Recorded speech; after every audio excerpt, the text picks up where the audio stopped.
The latest live letter has just finished, and this is the live letter that is part of the 14-hour stream. And while this live letter did not have a lot of content, it did have some really exciting updates. So let's talk about them. We started the stream with a bit of a jump scare, but I think the cosplay outfit is absolutely amazing. Then we got to see the new official benchmark for Dawntrail. It will be releasing on April 14th. So it is only a day until we get to know how well our systems are gonna cope with the updates. We were reminded that early access for Dawntrail is coming out on June 28th and release will be on June 2nd. Pre-orders are already available, and any pre-order items or digital deluxe items will get to you as soon as you order them, or at least as soon as the mogul will get them to you. It all depends on the traffic at the time. Like has been stated before, there are different editions you can buy, but if you pre-order, you will always be part of the early access. If you are buying the game from the Square Enix store, you can buy the collector's edition, which includes the collector's box. If you are on Steam, PC or Xbox, you can buy the collector's box separately. But now into the new things they were showing. Now this live letter focused heavily on the graphical update coming in 7.0. As we got to see a lot of comparison. There are a lot of texture improvements both in character, the ground, and general environment. Looking at the older and newer version kinda makes me feel like the first time I got glasses when I realized the world can actually be in HD. So this is all looking really good. One of the updates I am most excited for is actually the change in the mount movement. Now as mounts are flying, they will tilt when turning, making the flying feel far more dynamic and even faster. It is a small detail and it probably doesn't impact speed at all, but visually it makes a huge impact. And I am quite excited for it. The developer mentioned there will be something called super resolution support, and I'm gonna post the slides here on the screen. A version of this will be enabled by default, but depending on what your card supports, you might want to go into the menus and adjust it when the graphic update happens. But overall, I am really happy with what I'm seeing in the graphic update. But that is not the improvement I am most excited for. What I actually found to be the most exciting update is the Blacklist improvements. They are making some major changes to the Blacklist, adding a mute list, a term filter, and even an estate expulsion system, and an enhanced lodestone privacy setting. So let's go over how it works. First of all, when you blacklist somebody, both of their messages and character model will be hidden. This will apply to all characters tied to that service account. So people harassing you can no longer just jump onto an alt to keep on being a bother. The only times a blacklisted character are visible is in instances like when party together in a duty, though their name will only be displayed as unknown. You will get notified if they speak during a duty, so you can choose if you want to see what they said or not. Make note, if you blacklisted somebody prior to 7.0, all of these changes will apply to them as well. And the blacklist will be able to hold in total of 200 characters. But maybe you don't want people to completely vanish, maybe you just don't want to hear them. That's where the mute list comes in. If a character is on your mute list, you can still see them, but you can't see their messages. And this will apply to all characters on the muted character service account. The characters will remain visible and the name will display as normal. Like with the blacklist, if you happen to be in a duty together, you will get notified if they speak, allowing you to temporarily see what they're saying, as long as if you want to do that. The mute list can hold up to 200 characters, and this character limit is not shared with the blacklist. A new exciting addition is the term filter. It filters out messages containing specific terms. This will apply to all say, tell, yell, shout, and / emotes in all circumstances, including duties. Though make note this does not apply to link shell, cross-world link shells, party, or free company chat.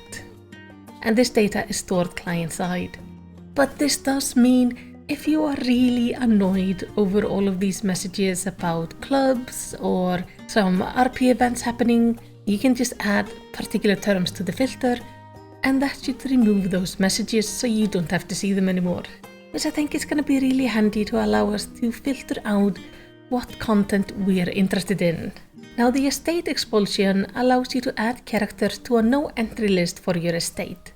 And if they're added to the list, they will be immediately kicked out of the estate and cannot enter it for 10 days. This applies to all characters on the expelled character service account, though I am not sure if it's only for 10 days and then you have to reapply it, or if there's a way to permanently ban somebody from your estate. Free company masters and estate owners will have access to this function, and they can also designate up to 4 free company members or housemates to control this feature as well. If a player with this expulsion privilege enters the estate, anyone on their blacklist will immediately be kicked out of the house, which is very handy. And finally, they're adding enhanced lodestone privacy settings. You will now be able to limit who can view certain aspects of your lodestone character page, like if you don't want them to see your profile, your achievement, or maybe your friends. This visibility can be limited to friends, free company members, link shell members, and should be adjustable as needed. You can even remove yourself from lodestone character search if you so wish.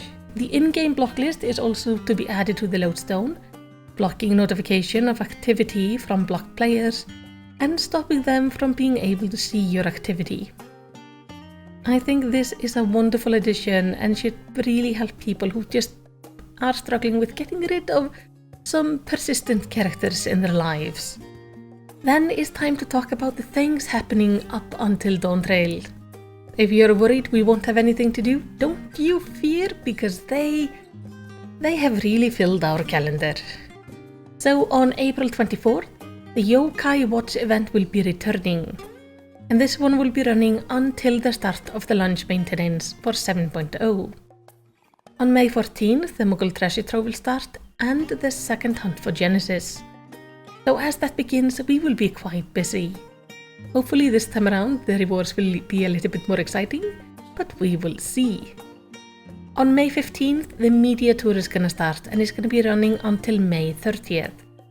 So we might get some interesting information during that time. On May 15th, the Make It Rain campaign is also going to be starting, and that will be lasting till May 31st. On May 16th, we are getting Liveletter 81, which is apparently going to feature job updates and previews, which is always very exciting to see. On June 5th, they are bringing back the Dragon Quest X event. It is a short event, but it gives you a very silly hat, so that's kind of fun. And then on June 14th, we will get the last Liveletter before the release of Dawntrail. Then on June 26th, the 48-hour maintenance will start. That's gonna be some painful 48 hours, but at the end of them, the Dawntrail early access is going to begin, so that's at least something. In later part of the Liveletter, they gave us some interesting facts about the game, and some of these are quite funny. So first of all, over 30 million players have now tried Final Fantasy XIV. The game has received 240 accolades and been nominated 313 times. There are in total 88 Aetherytes in the game and 325 duties available in the Duty Finder. If we play through the entire game, there are 159 hours of cutscenes. There are 4,917 minutes of music in game. And in the past year, the total weight of materia melted was 16,096 tons, which is amount that equals to the total platinum reserve in the Earth. Fun fact, the weight of one materia is around 100 grams. In the past year, the corks fired from the bottle of a Realm Reborn Red flew in total 46,152 kilometers, which thus surpassed the circumference of the Earth. Make note, each cork is expected to have flown around 10 meters. In the past year, the amount of concoctions had in-game were 54,350,656 litres, with each concoction being around 100 milliliters.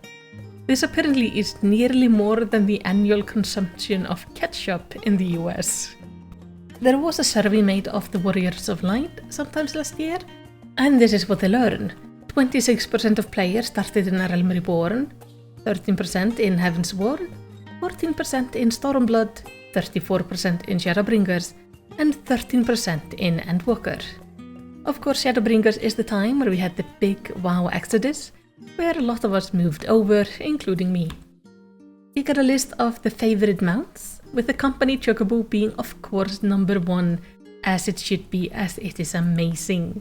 And then we got to know about the favorite minions, where the Starbird took the first place, Fat Cat the second one, and the Lesser Panda the third.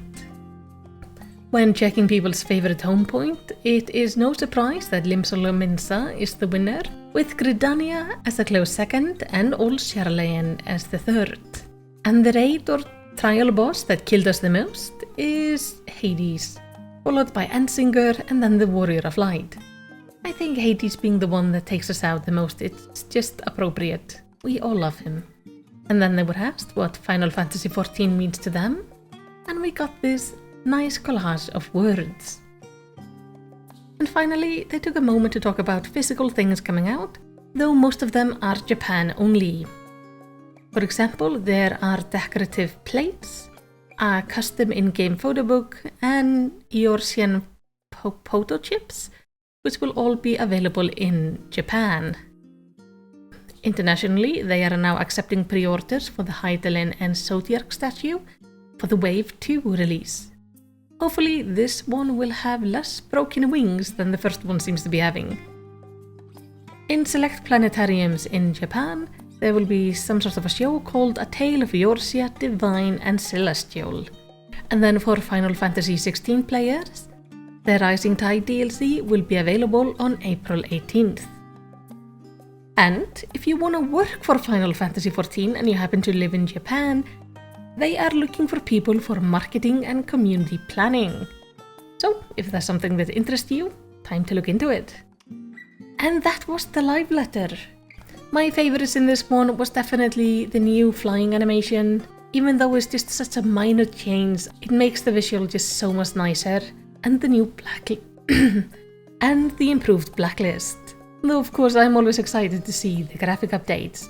But tell me, what were you most interested in? Let's talk about it down in the comments. And while you're down there, you could throw me a commendation by liking and subscribing. And in the end, all I wanna say is takk fyrir að horfa og eigðu yndislegan dag.